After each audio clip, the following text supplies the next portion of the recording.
Before we dive into today's episode, I want to take this opportunity on behalf of Animal Activism Mentorship and my podcast co-host Trey to wish you all a very happy new year.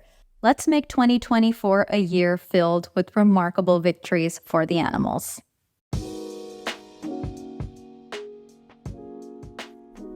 Welcome to a new episode of the Animal Liberation Hour, where we seek insight from animal rights and liberation activists around the world so that we can think, reflect, learn, and be inspired together. My name is Shriya, and this is the Animal Liberation Hour. This podcast is brought to you by Animal Activism Mentorship. AAM's mission is to grow and strengthen the animal rights movement by providing a space for activists to have access to a community and various educational resources. From one-on-one mentorship to free workshops and trainings to this podcast, AAM aims to empower humans to take action for the animals so that we can create a kind, just, and equitable world for all creatures. For more information, visit animalactivismmentorship.com or our Linktree, which you can find in the show notes. There, you can sign up for a free mentor, keep up with all things AAM, and donate so that we can continue this important work for the animals. In today's episode, I'm really excited to be joined by Anna Balser. Anna has spent the past 2 years as the education manager at Woodstock Farm Sanctuary in High Falls, New York, which is home to nearly 400 rescued farmed animals. The sanctuary welcomes thousands of visitors each year for educational tours and programs and reaches millions more through their online advocacy campaigns and education efforts. Anna holds a master's degree in anthrozoology from Canisius College, where she primarily focused her studies on sanctuary regulation, public policy, and animal ethics. She loves helping people question their assumptions about veganism and think more deeply about their relationships with other species. So here is the thoughtful, compassionate Anna Balser on the Animal Liberation Hour.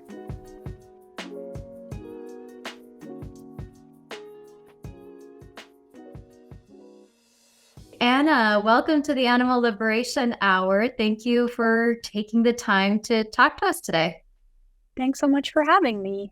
Yeah, pleasure is ours. I know we connected through a mutual friend, Maddie, who's also your coworker at Woodstock Sanctuary. So we, of course, love the work that sanctuaries do in the space. And I'm really looking forward to talking to you more about your work and Woodstock's work and all of that. But before we get into that, I think it would be great to just go over your story and your personal journey and what brought you into the animal rights and activism space.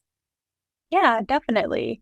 It was a long and winding road, I'll say. I've been sort of an animal person since I was a kid, but never met a vegan person that I knew of until I was in my 20s, which is pretty surprising as I'm kind of thinking about that. When I was younger, I definitely was someone to speak up about animals being mistreated and injustice as I saw it. That was definitely my personality, but I didn't really have a framework beyond vegetarianism for really a long time. And so I was vegetarian for quite a long time. Before I went vegan, I kind of made my way into the space. And so some kind of formative experiences, I guess, like sort of paved the way to where I am now. After I graduated from college, I interned at a sanctuary that really, looking back on it, was not a true sanctuary at all. It was not an animal rights or liberation framework in any sense. It was just sort of a strange experience that I had at the time. Is it like a petting zoo or something? Or no, it wasn't a petting zoo. It was just it was a place where elephants were living. And yeah, it was strange, like kind of in the middle of nowhere. And they actually had sort of like a hostile approach to animal rights in general, which was really interesting. And at the time, I just kind of absorbed that and kind of just moved on with my life. It sort of planted a very specific seed that wouldn't come to fruition until much later, I think. And so I kind of moved on from that. I was like, that was interesting. That was weird.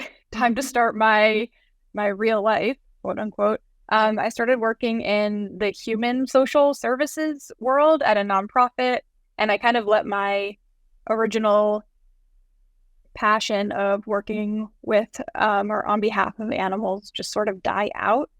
Didn't last too long. So a couple years later, I decided to take some concrete steps to somehow work in animal advocacy or even conservation. I didn't know what it would specifically look like. I just knew that that was kind of the right direction for me to go in. And so I pursued another sort of live-in volunteer experience at another sanctuary that also turned out to be really a questionable experience, not a true sanctuary. What is with these weird sanctuaries? Oh, I could talk about this. Yes, actually, that would be great, all day. especially for people to know how to distinguish what sanctuary is actually there for their residents versus just into some shady business. Yeah. Yeah. So, I mean, I now know that there really is no regulation around the title of sanctuary. Anybody can call themselves an animal sanctuary, and there's no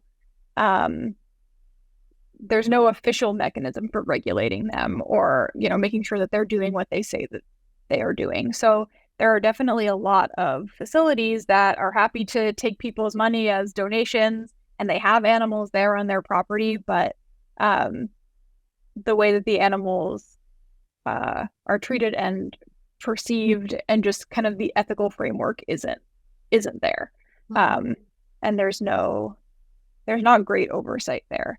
And so that happened. I won't get into the details, but the month that I spent living there really changed me in a lot of ways, and it really sort of pushed me further down this road in thinking about human-animal relationships. It made me think a lot about speciesism, particularly in the animal advocacy and advocacy adjacent world. So again, I was like, well, that was terrible, but I'm not giving up. I'm just moving on to the next thing. So I started working at a dog shelter, and I learned a lot there about human and non-human interactions. I learned a lot about just how I wanted to be in the world, what I wanted my relationships with other animals to look like and be founded on. And importantly, while I was there, I also met the first vegan person that I had ever met, at least to my knowledge, who would ever talk to me about the fact that you were at two sanctuaries in quotes before that, and like you met a fellow vegan at a dog shelter is quite fascinating to me. Yeah, and these were not sanctuaries for farmed animals, so that is, I guess a factor, but yeah, it is surprising. It really is. And so so I was a vegetarian at this time and had been for quite a while, and I just was feeling super strange, for lack of a better phrase, about people who would eat meat in the dog shelter. Yeah. It's like, how do you justify that to yourself? And as I started learning more from my coworker about veganism, that feeling just expanded until I really couldn't justify eating animal products anymore.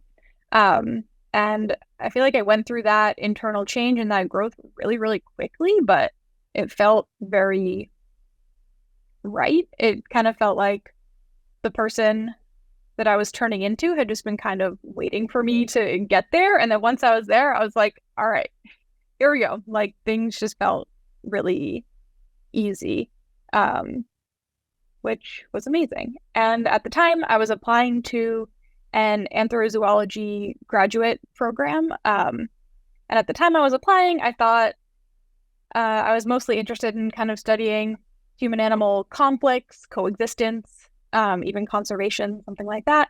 And then when I kind of got in there and started taking classes, the areas of animal ethics and public policy really captured my interest and attention, and I started to kind of put all of my focus on that.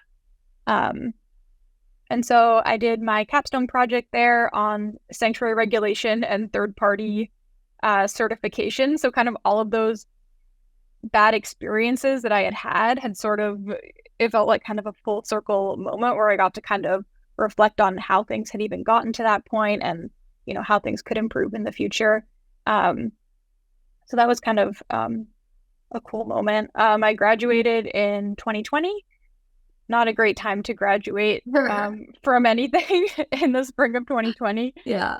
And then kind of weathered the height of the pandemic and in California. And then I started working at Woodstock Farm Sanctuary in New York in late 2021. So I've been there ever since. Yeah. And I manage the education program at the sanctuary. And yeah, even though my job is to teach other people, I feel like I just have so much more space to learn and to grow. And so absolutely. It's exciting. And you're finally at a reputable, solid sanctuary after it's like third time's the charm, I guess. It feels so good. It's just I have so much respect for everyone who works there and just how much everyone is considering ethical choices and considering the well-being of all of the animal residents over everything else. Absolutely. Really and I think special. You know, there is that just the weird space of where, you know, there's the welfarism versus like the total liberation abolitionist approach. And even within the movement, we're seeing a lot of debates. And I find sanctuaries also in the middle of that, you know, but in the position of they're actually interacting with those who have been rescued from these situations where, you know, welfarism might not feel like the way to go when you're educating people who are coming to the sanctuary and wanting to hear the stories. And I don't know if any of the guests who come by, you know, are like talking about free range or locally sourced or whatever the heck that means. So in those interactions that you may have, and as you're in your role as, you know, someone who's educating people, how do you go about that given Woodstock's stance on, you know, animal liberation? Right. So like you said, we definitely have a liberation mindset, and that's really important to the sanctuary and also to me personally. And so people absolutely come in and they ask about free range, cage free, the small farm, the local farm, all of that. And I think it's really important to always be kind to people. That's like my number one, but I do not compromise on the liberation perspective. Even I can tell that sometimes people are trying to get me to tell them that it's okay if they eat eggs if they come from a certain situation, and I won't do it. So that's important to me. I don't compromise on that, and I think telling people why I won't compromise on it is important, and it kind of opens their eyes and kind of shifts their perspective. So, you know, we talk a lot on our educational tours about how, I guess if we'll just go with the egg example, we talk about how chickens are bred to lay so many eggs, and so it doesn't matter where they're living. The way that they're bred is like an inherent injustice to them because it causes them so much suffering. Yeah. And so I think when you can kind of reframe it for people, then they're like, oh, okay. Yeah. But it's definitely super common. And I also think it's important to point out to people how much the egg industry and the dairy industry especially have put so much effort and money into getting people to think that they're buying products from happy animals, and that, you know, it's not, it's just marketing. And I think people don't realize that. I get really fired up about it because I see from people that they have good intentions. They want to do the right thing. They don't want to hurt animals. And yeah, it's definitely upsetting that these giant corporations in the system have just duped them to make money. Yeah, it makes me mad. Yeah, I mean, rightfully so. But I think, as like being in a sanctuary and when you see people making the attempt to, be like, okay, what is less cruel? And then you have to bring them to like, we're making you switch the way you view this whole thing as it is. I think that's a very hopeful space for sure. Definitely, definitely. And, it's a hopeful thing that they're even asking. Exactly. Because since they're asking, it shows that they care. And Yeah. if they care, there's a way forward there. Yeah. If people don't care about animals suffering in our food system, it's hard you can't force somebody to care about that. But if they're asking, then they care. I mean, if they're at a sanctuary, someone cares, right? Like they came for a reason. And out of curiosity, do people come in expecting a different kind of experience? Because, there are petting zoos, there are zoos. So they are viewing animals as being there for our entertainment. They feel, entitled to touch them and maybe like try to climb on them. And so how do you navigate that or is that anything that you have had to deal with and having people reframe how they're viewing these animals as residents and we are entering their home, their safe space, and therefore you can't just, jump on top of a cow, like I've seen that happen. And I used to volunteer at the Gentle Barn in St. Louis when I was living, I'm in Missouri when I was living in St. Louis. And, the little kid just wants to, like at first it started really sweet, hugging a cow. I was like, I'm going to climb on this cow's back. And we're just like, no, don't do that. And then the parents are a little confused as to why we're not letting the kid do that. And it's, you get into the space where you're like, you have to be kind, you have to be nice, but also like, you're advocating for the residents. So it can be a weird space. So yeah, absolutely. That sounds very stressful. So we definitely get a big mix of people. So we certainly have like super fans of the sanctuary or people who have followed us for a long time. They're vegan, they love us, and they just want to come and see what's going on. So there's definitely that chunk.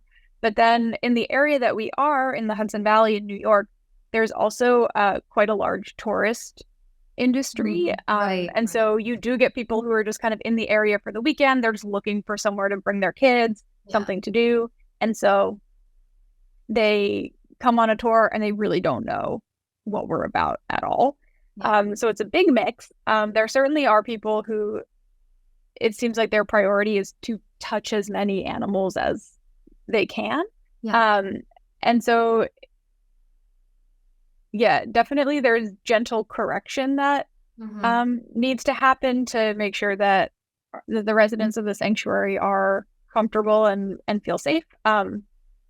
And I do start every tour by saying explicitly, we are not a petting zoo. You are a guest here, exactly like you said. And so I know that probably does disappoint some people, but hopefully by the end of the tour, they can understand our perspective and why things are the way that they are at the sanctuary. And so there are kind of a few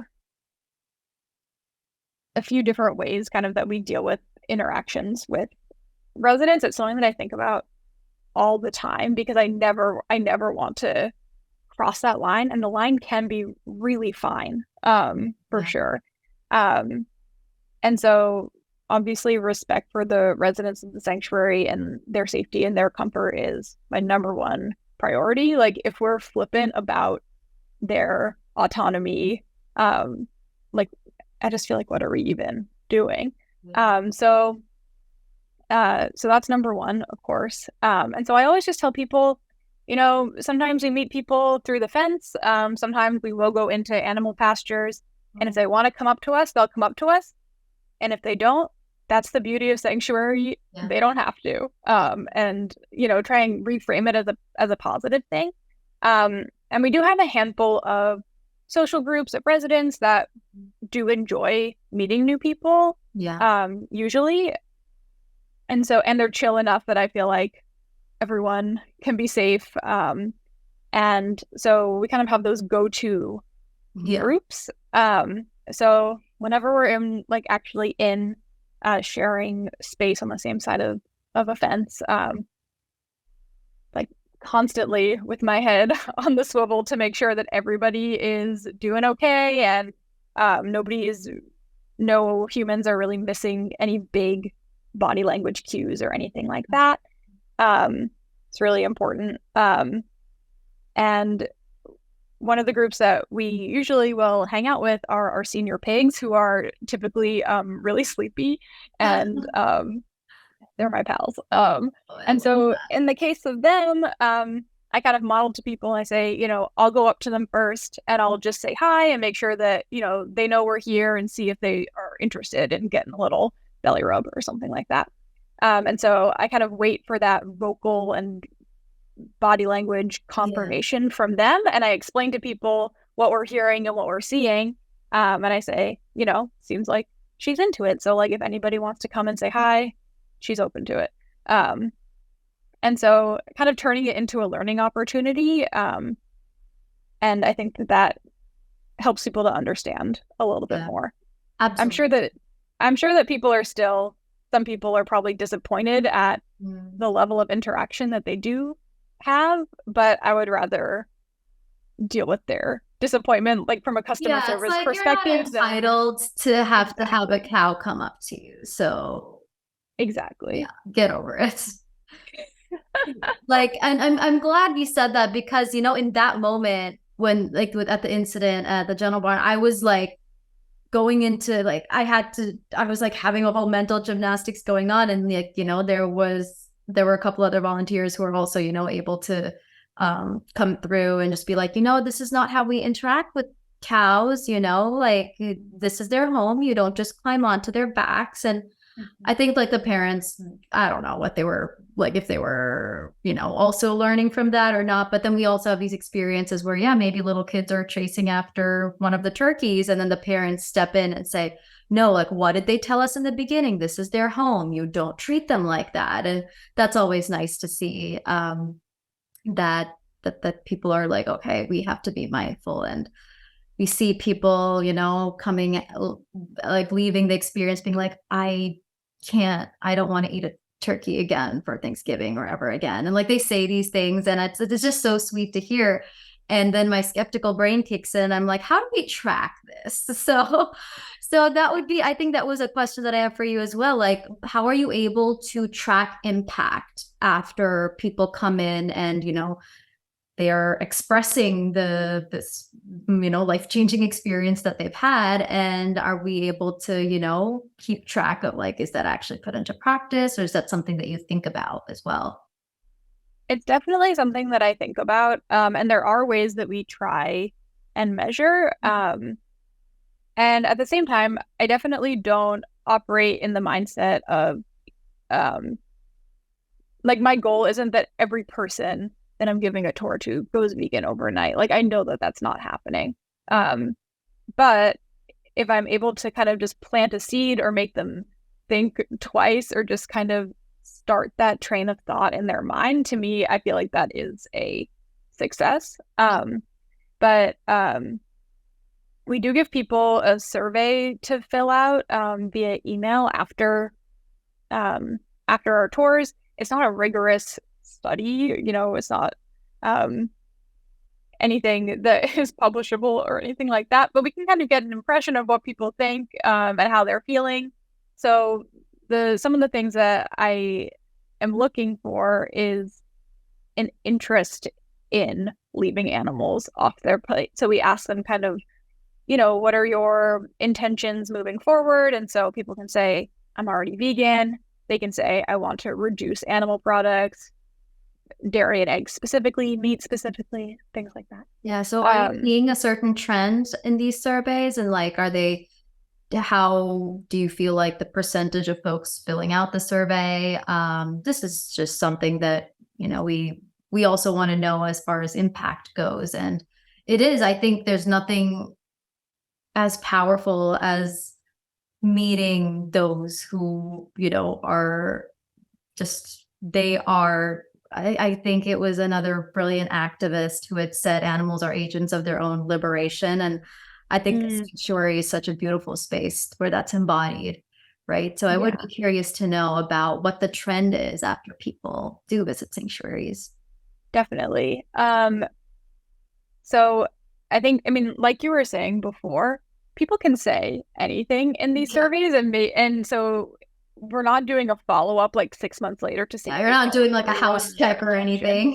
Yeah. No. But certainly a lot of people do say that they want to reduce animal products in their diet, which is a step in the right direction for someone who has maybe never even thought about that before. And then we also see a lot of vegetarians who come to the sanctuary and then say that they want to stop eating dairy and eggs. And I feel like vegetarians are a really, they're kind of a group with a lot of potential. They're already open, like they're already thinking about it. And so that is kind of where we see a lot of change, which is pretty cool. And then beyond that, we also ask about attitudes towards animal farming, animal agriculture.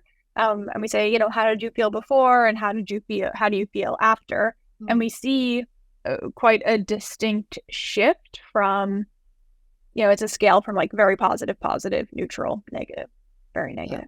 Yeah. And so we see a shift from positive, neutral to negative, very negative. And what I appreciate is just there's very little neutrality at the end, which is, what we hope to see. Yeah.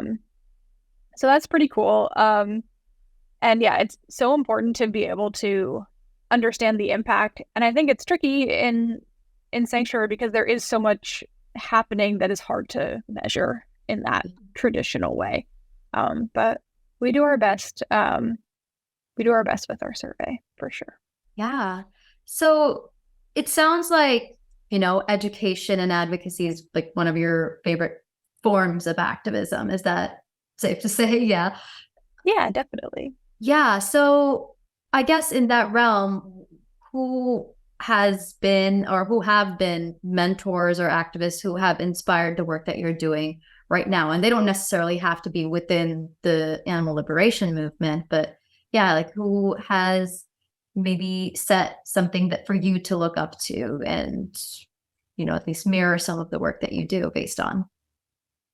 Definitely. I could go on and on probably about this. So I'll just stick to a couple people. So yeah, education is clearly a big passion of mine. I'm also really personally inspired by like direct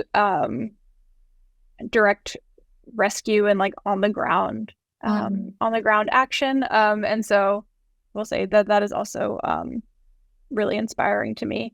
So Jake Conroy is someone who I don't know, but who definitely is a big inspiration. I like the way that he communicates a lot. And then in terms of people just in my own life who have mentored me, one that stands out is Chris Stewart, who is one of my professors in my grad program. She's an attorney, and she taught my animal ethics and public policy classes. And so she was really encouraging to me. I feel like she gave me a really solid foundation to educate from. So yeah, very appreciative of her for sure. And then obviously my boss and the executive director of Woodstock Farm Sanctuary, Rachel McChrystal, has taught me so much. I love working for and with her. And in general, just the caregiving staff at Woodstock Sanctuary and just people who are caregivers to rescued animals in general inspire me so much. Like that hands-on care It is is hard work. oh It my is God. just, it is remarkably hard work. Like even you spend a day, like a couple hours volunteering at a sanctuary, and these people are doing this all day, every day, and it's such hard work. And I can't, yeah, they're just such heroes and heroines. Yeah. Exactly. Yeah, it's like physically and emotionally difficult. And so I appreciate everybody who is in that space. And yeah, I feel like sometimes they're not, they're kind of behind the scenes in a way. But I mean that work is it's so essential. And so yeah, definitely the caregivers of the world. Yeah. For sure. 100%.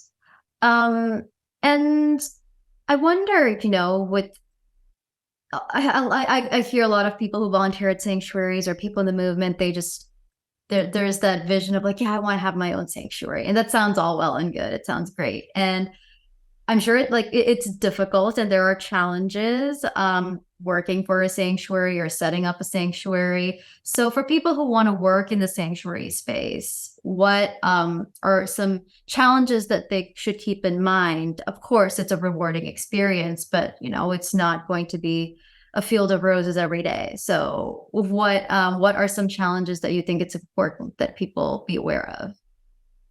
So I guess starting a sanctuary is a whole Yeah. a whole different situation.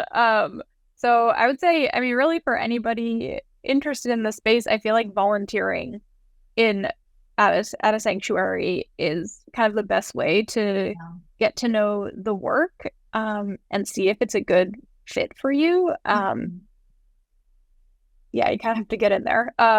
So the challenges are many. I think probably the main one is that the work just doesn't stop, and it doesn't matter what's going on with you. It doesn't matter what the weather is. It doesn't Oh yeah. like it never stops. And so that's just the reality. It's unrelenting Yeah. work. Um, and I think a sense of feeling like there's always more that you could be doing. There will always be calls that you have to say no to, requests that you can't take, and Yeah. and that can be really heartbreaking, certainly. And I think my challenges, I guess, in my like program area, kind of from an educational perspective, trying to reach people in a way that, like we were saying, is uncompromising but still welcoming, and trying to strike that balance can definitely be a big challenge. And even just having an education program at a sanctuary is a challenge, just logistically, and everything else. And then, of course, in sanctuary, we definitely have to say goodbye to our friends a lot more often than we would like to. So there are definitely, it feels like it comes in waves, kind of, there are really tough seasons and really hard goodbyes as people age. And so it's very bittersweet because, of course, the point is that the animals that we rescue will grow old and have a long, happy life in sanctuary. At the same time, it is really tough to see the impact that intensive breeding has had on their bodies. And, at a certain point, you're just fighting against that, which is, difficult to absorb. And you mentioned earlier that it doesn't matter, like, and I get it, like, it doesn't matter what's going on with you, like the work is always there. And, we think of the experiences that the residents have come from, and we're like, oh, my bad day has nothing, it's like nothing when compared to what they had to endure. And so is there ever a balance that needs to be made by prioritizing one's own mental health and well-being so that they can show up for the residents in a full way? Because of course, we want to be there in the best way possible, but there's also that balance of like, I'm not in a position to do anything, and me showing up is not going to be helpful at all to the animals who need it. So what is that? Is that something that you've had to navigate at all? Well, since I'm not in a caregiver role at Right. Sanctuary, I feel like I have a little bit more flexibility in that Sure. regard. But I mean, it's so important to take care of yourself and kind of stay mentally healthy and kind of resilient. Mhm. And so taking time away is really important. Even if it's just a day to kind of reset. It's yeah, it's definitely necessary. And I think that's when things um, can kind of go sideways for people or they can fall out of the movement is when they feel like just burned out and worn down and like they can't get a break and there's just kind of a flood of difficulty Yeah. um, that And they we're can't get seeing a out lot of. of that, which is it is difficult to see.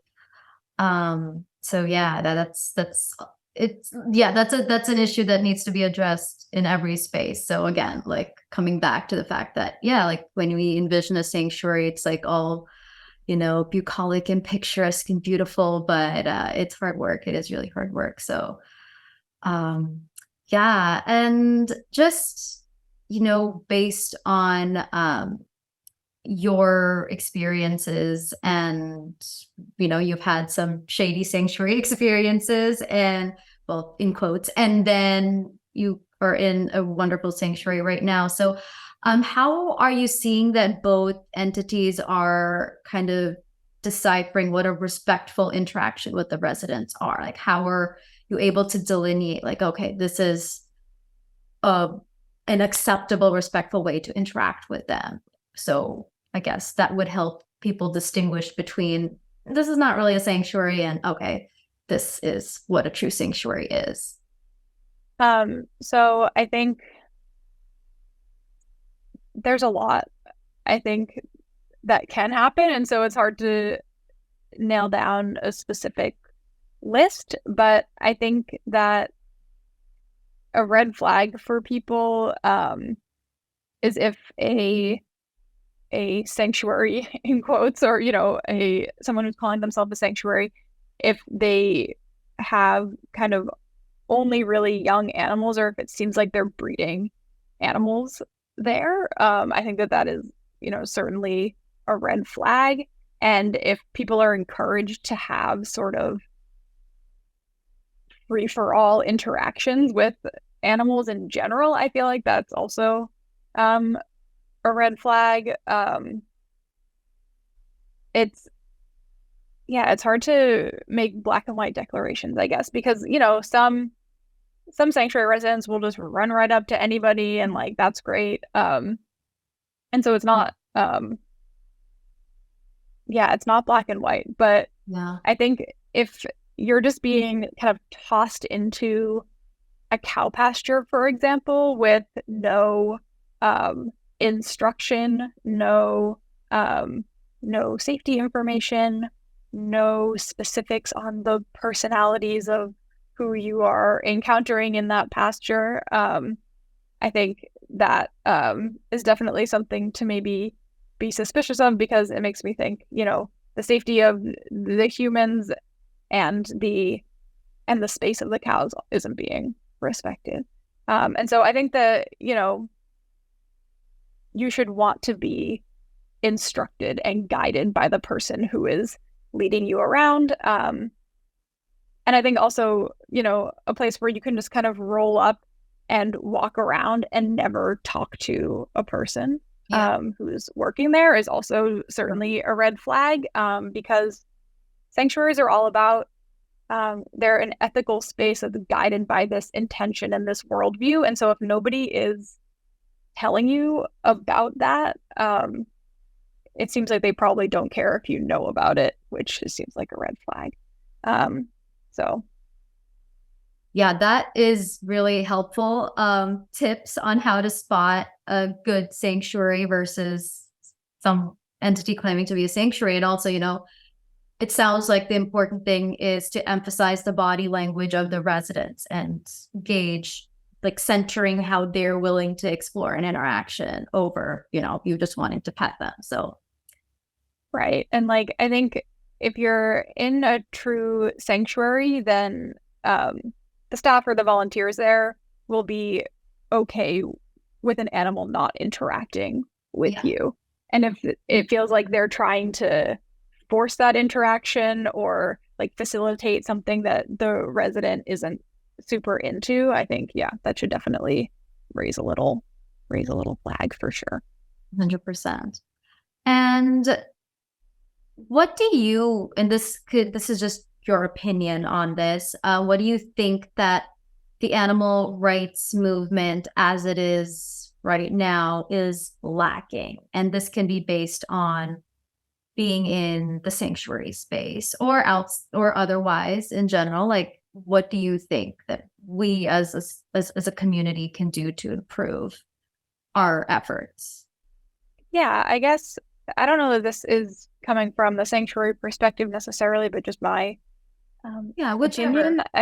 I feel like I would like to see more of a sense of communalism in the movement. I feel like there are sort of this handful of prominent figures of the movement who everybody looks to, and obviously they have influenced a lot of people and done important work. But I would also like to see the movement sort of grow beyond that framework because no individual or celebrity or influencer is going to save us.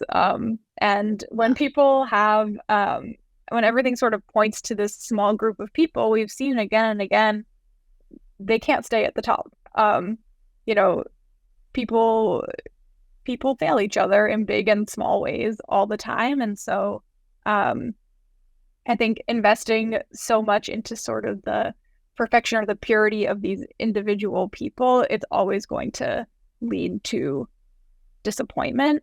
And when something happens, large or small, it can feel like the movement is getting pushed backward in some way, or that we've all taken this reputational hit because this one person, did something that they shouldn't have done. And so I think when we build community locally and we approach from more of a grassroots perspective and we're accountable to each other and encouraging each other, we don't have to rely on kind of big names to carry us forward or dictate our momentum. And everyone can kind of dictate that together and move in the direction that makes sense to everybody. So, I mean, I think we have to hold each other to a high standard. I think if you're calling people up to expand their worldview, you have to embody that as well.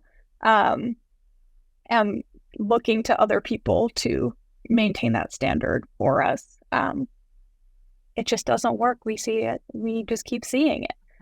Yes, that I'm so happy you said that, because again, I think like you said, we put people on pedestals, and one bad behavior or one allegation or one, I don't know, just their moment of being human is like enough to bring the credibility of the entire movement down. And that is a problem that we are seeing.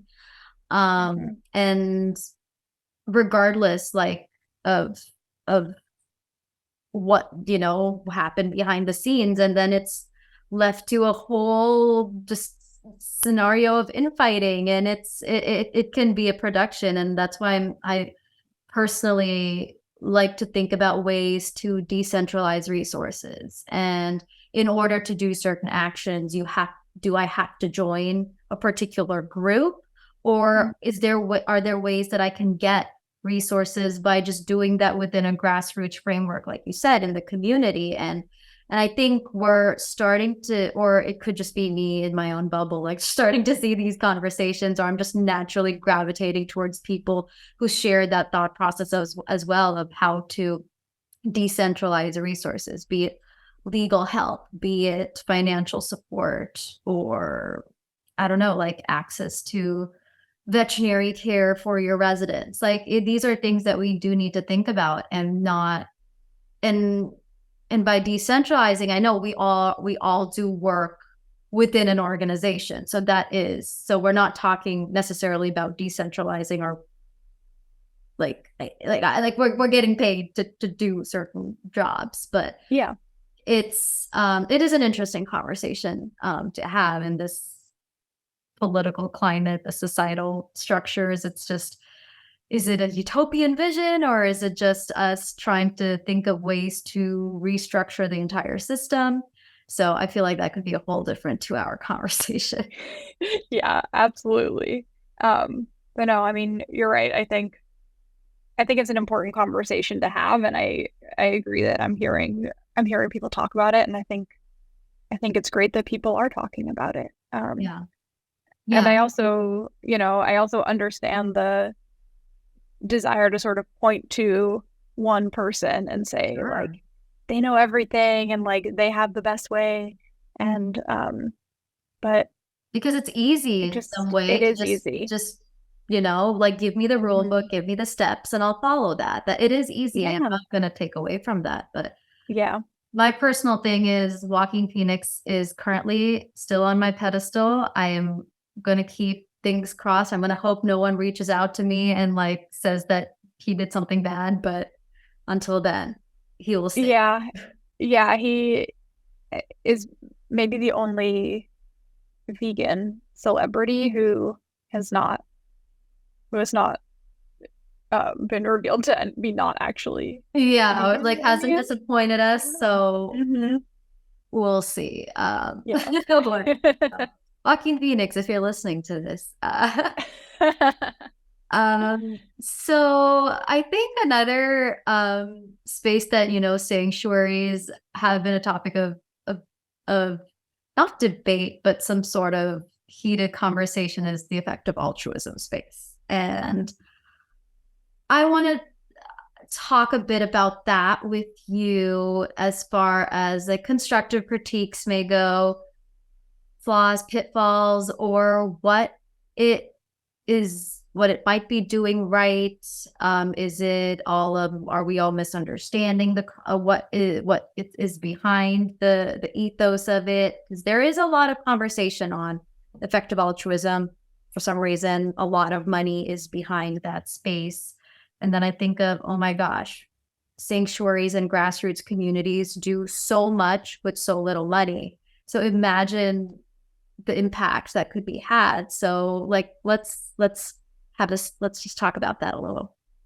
Yeah, definitely. So yeah, this is just my perspective. Yes. I'm definitely not an expert on this topic, but I'll just say what I have been seeing. Like you said, so much money and support going in this direction, to effective altruism, and very little critique of it. Real quick, if you Obviously, don't mind just explaining what effective altruism is. oh, sure. Yeah. So, effective altruism, as I understand it, is a movement uh, that aims to point people to causes where their donations will be most effective. And so they sort of identified these global issues that they've determined are the areas of most need where money can be most effective. And by And effective, it usually is a numbers game, like how many exactly, people, right? exactly. It's like it's a math equation basically, Right. and that has become uh, really prominent just in the charitable giving space over the past bunch of years. And uh, and animal agriculture, animal welfare is a space that was identified by the effective altruism movement as a place where uh, certain organizations that they have determined are good Right. can do a lot with. So would it be safe to, or I guess a kind of accurate statement to say the reason behind that would be, say they're advocating for larger cages because there are so many animals in these factory farms, there are going to be more animals who are quote unquote benefiting from quote unquote larger cages, as opposed to, hey, funding those in sanctuaries where their lives are actually going to be improved in a way that matters to them, not just so that you're feeling better about, okay, I ate a bird who lived in a bigger cage. Right. I would definitely say that that is accurate. In the effective altruism world, sanctuaries are seen as a waste of resources because you are putting so much money into the care of individuals. And in effective altruism, animals are more, from my perspective, seen as units of measurement and sort of vessels, like abstract vessels of suffering. It's all, like you said, it all has to be very measured and provable, and because it sounds like, okay, what's going to make the donor feel better? Oh, yay, I helped 1 billion animals by help, like, okay, I just funded their bigger cages and not, funded their lifetime of care to just live their lives. So it's like, who are we centering the person who's making the donation, or are we centering those who are actually going to be impacted in a meaningful way?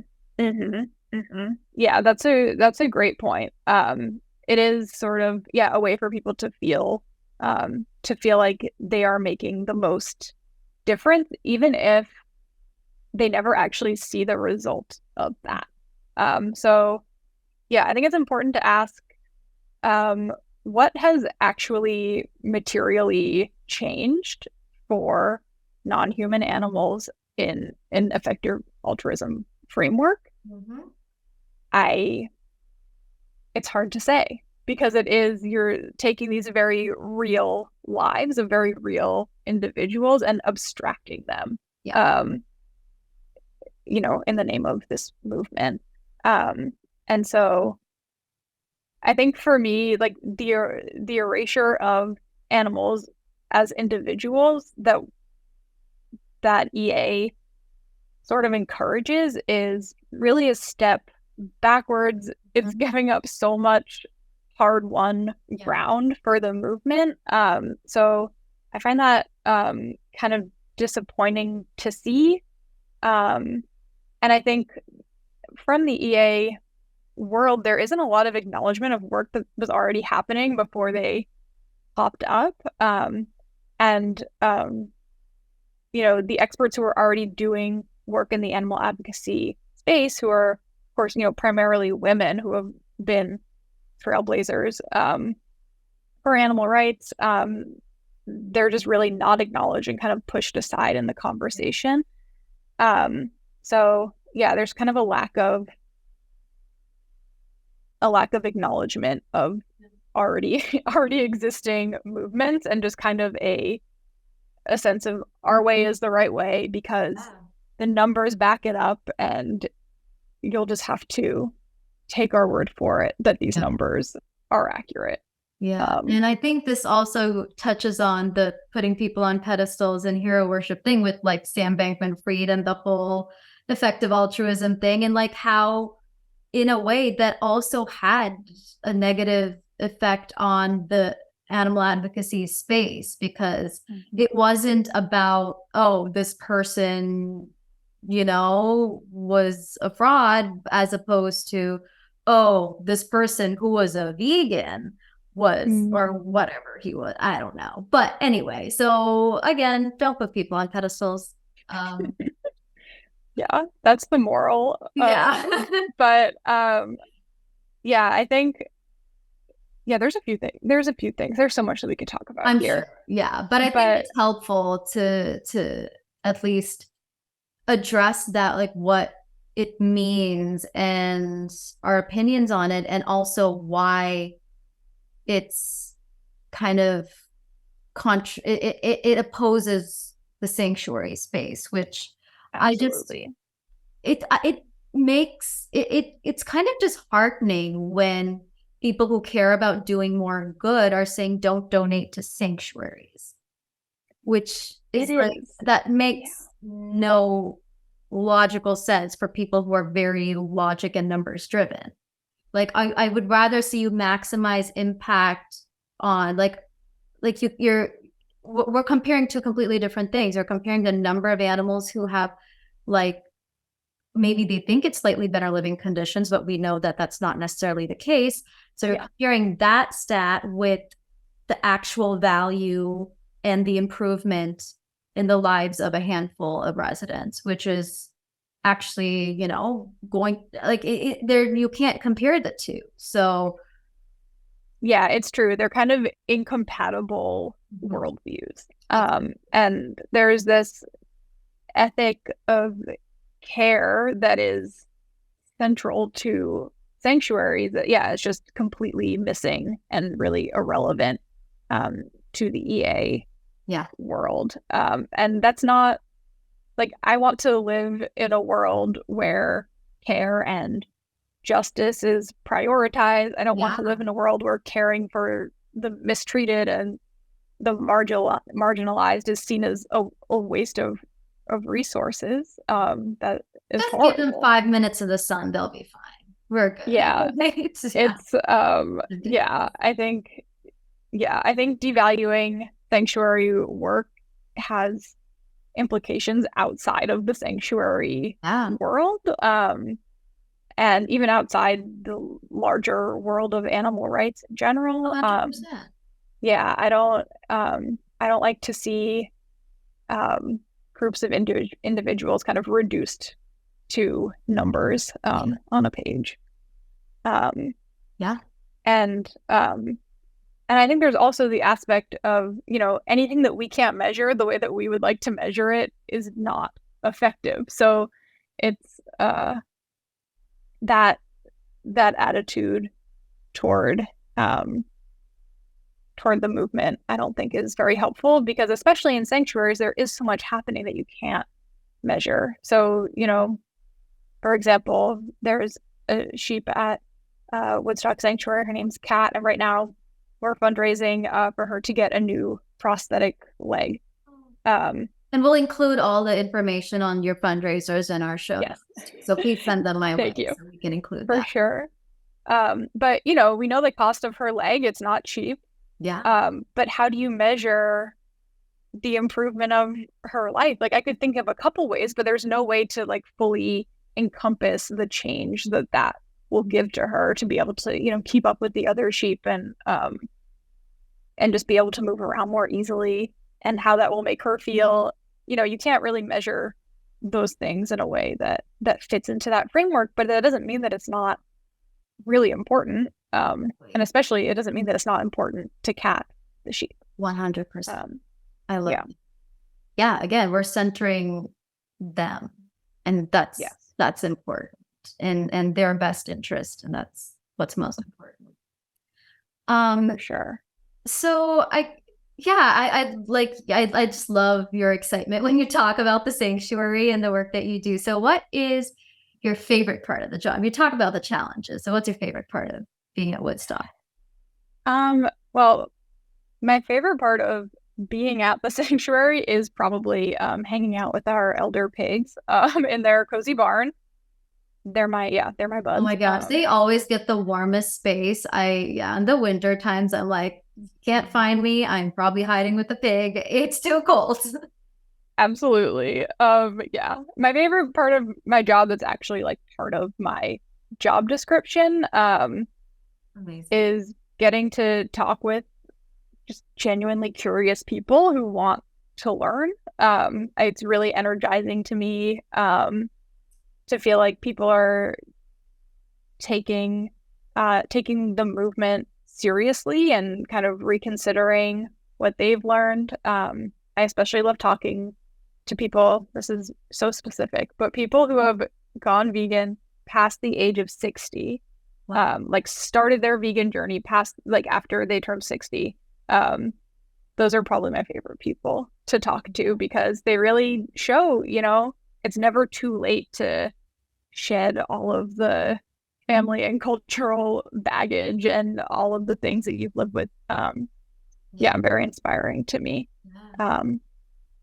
And they also have the ability to inspire, the others in their families, especially like as familial structures tend to, look at elders for guidance, and you have Absolutely. an animal right grandparent. Like, I think that's pretty cool.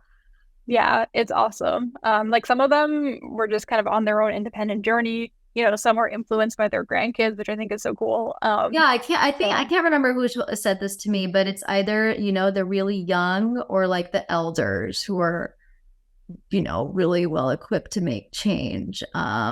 Yeah, And if you are that person who said that to me, I'm sorry, I forgot who you are. But yeah, and that is really true. And you can see a lot of that in sanctuaries, but like with kids and older people, which is it's really heartwarming. Yeah.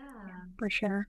So, what kind of mentor do you aspire to be? Because we are, a podcast with the Animal Activism Mentorship Program. And one of the things that we really value is mentoring new activists and, pairing them with mentors who have the experience and the skills in areas that new activists are particularly interested in. So, what would that look like to you as a mentor? Like, what kind of a mentor would you like to be?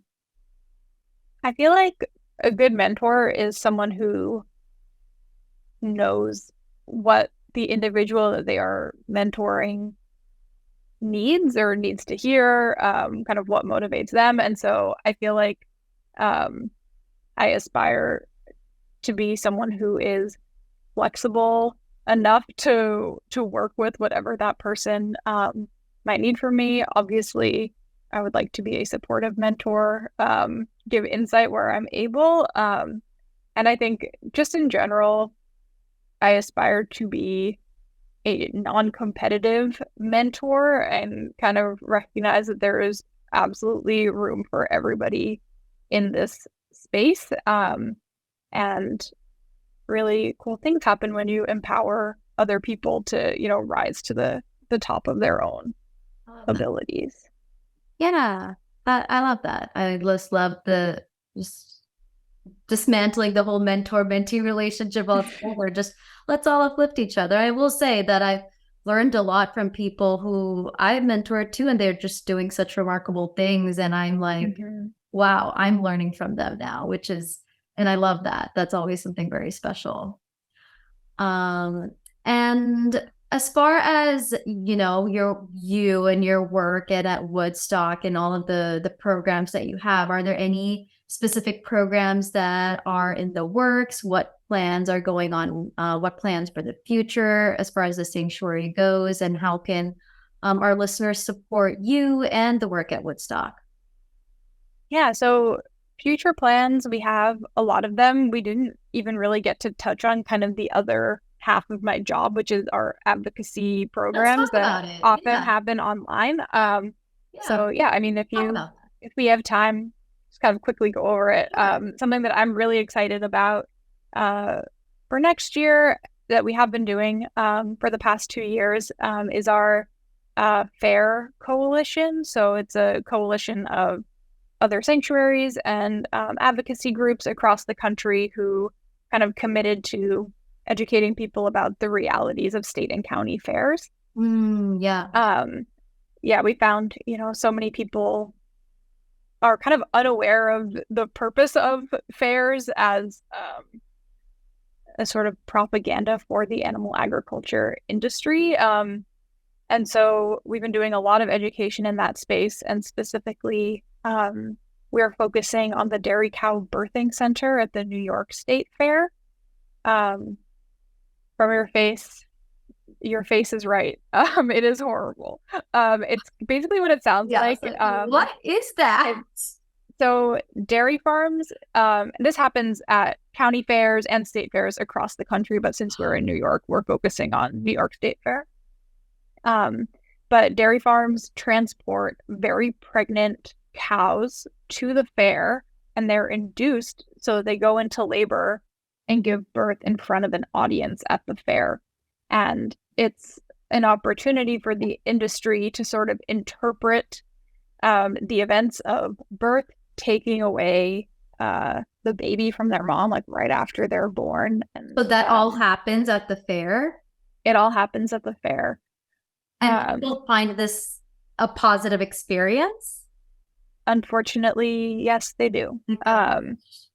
I've been twice as part of, to film and Sure. and learn more for our campaign. And as disturbing as it is to see what the cows are going through, seeing the number of people who are not critically thinking about what is happening in front of them is also troubling. But what we have seen is that when we are showing this to kind of a larger group, a larger audience, people are like viscerally disturbed by it. And we have a petition going. We have over 12,000 signatures that we're going to try and use to make some change at the state level. We'll also link that in the show notes too. So folks, these this is just absurd, horrifying, all of the things, like just gross. I can't. Oh my gosh. Yeah, it's really disturbing, and just like even the signage and the way that people are talking, it's sort of like a strange backward world where they're showing you everything, but they're interpreting it in a way to make you feel okay with it and to make you feel like it's actually a good thing. Like a visual campaign to like parallel that with like, what if this was a person, like a human person? Everyone's like, oh my God, like it.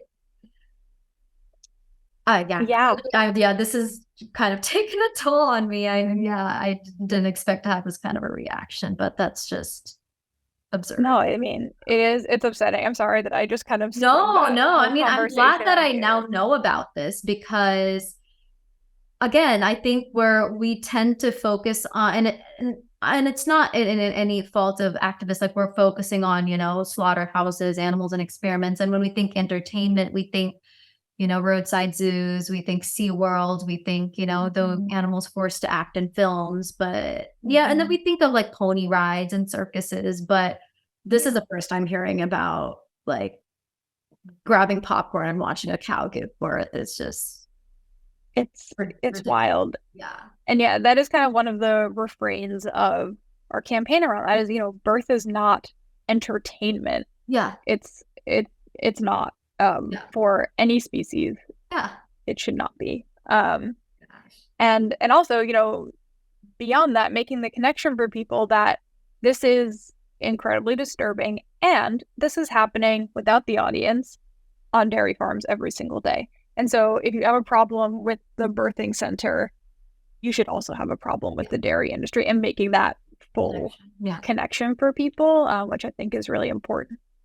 So the dairy industry, unfortunately, has a big hold in New York. And so it's definitely not something that's going to be quick and easy. But I also do feel heartened by the fact that a lot of people, pretty much everyone who sees it is not okay with it. That was a relief. Yeah. Find the silver lining where you can, right? Yeah. I mean, that's part of the job. What you have to do, it's like that's how we keep moving forward. You have to take those tiny wins and just use them to our fuel to keep it going. Amazing. Well, that was very informative for sure. So please share the petition and all of any ongoing campaigns that Woodstock has, and so we can share it with the community and people can support the important work that y'all do. And before I let you go, I usually like to wrap up with a question about your vision for a just and equitable vegan world. What does that look like? And I think since you work at a sanctuary, I'm particularly curious to hear your thoughts on what it would look like to coexist with these animals who are typically, out of sight or out in a remote area. And some people are hustling in the city. So what does it look like to coexist with them? I feel like my vision is pretty simple, even though obviously the path there is not simple, but my vision is just a peaceful world where all sentient beings have autonomy and are respected on their own terms, not in comparison to anyone else. And it just looks like a world of mutual care, I guess. Yeah. I think that's just a simple, beautiful vision. And just, we'll get there one day. Yeah. Yeah, I'm sure. Step by step. I think if we've got to, stay in sight of that vision so we can get there quicker and just create a world where we all just learn to respect each other regardless of our species and just let everyone live their lives. Yeah, and don't put people on pedestals. And is there anything that you wanted to add to that, or anything that you want to shout out? Anything we may have missed talking about? I feel like we could keep talking for the next 3 hours, probably. That is true. But, that is very true. We can schedule that for sure. But maybe this is coming, but just some Woodstock Sanctuary specific stuff. Obviously, donating to the work is really impactful on the individuals who live at the sanctuary. And so there's a lot of different ways that you can do that, including on social media. We're at Woodstock Sanctuary kind of everywhere, and signing up for our newsletter so you can kind of follow along with rescues and campaign progress and kind of everything that we've been talking about. Cool. We'll be sure to link all of that in the show notes as well, so folks can get involved. And if you're interested in volunteering, we'll be sure to put all of that good stuff down there. So awesome. Thank you again so much for your time, Anna. Deeply appreciate it. Thank you for all the work that you're doing for the animals and for chatting with us today.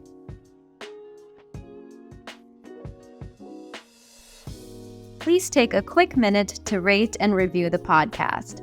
It helps others find it more easily, and the more people that find it, the more people can be inspired by the guests we have on our show and turn that into actionable change for the animals. And if you're listening on YouTube, please like, comment, and subscribe. Our channel has educational workshops, talks, and so much inspiring and informative content that you do not want to miss out on. At AAM, it's important to us to offer our content and resources for free so that it is accessible to everybody. If you like the podcast and all that AAM has to offer and are able to support us, please consider a one-time donation or becoming a monthly patron. It helps keep us going. To make a donation, you can use our Linktree, which you can find in our show notes. You can also keep up with AAM on social media, visit our bookshop, our merch store, and keep up with all the fun things that we have going on. One more reminder that you can sign up for a free mentor to help and guide you through your activism journey. Just go to our website, animalactivismmentorship.com.